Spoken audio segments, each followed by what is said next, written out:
1920年，美國心理學家 Edward Lee Fonda 佢有一個理論叫光環效應 （Halo Effect）。光環效應嘅意思咧，就係一種會影響人際關係認知嘅因素嚟㗎。嗱，如果一個人咧佢被標明咗佢個品質係好嘅話咧，人就會習慣咧以偏概全咁樣去主觀印象佢其他所做嘅嘢都係好嘅。嗱，咁其實呢個咪等同我哋依家講嘅個人品牌或者個人 IP 咯。嗱，例如公司有一個項目做得唔係咁好，阿老闆知道咧，可能即刻就會問係唔係阿小明跟㗎？佢連問都冇問清楚，佢就覺得係一個小明嘅問題。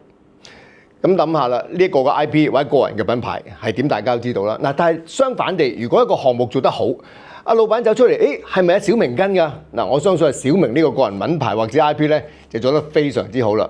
嗱，所以我成日同人講，大家要留意下自己同人際嘅關係嘅第一次見面。你做一個品牌做得靚咧，第一次係非常重要嘅。嗱，希望以上嘅資訊對大家有用啦。我哋下次再見。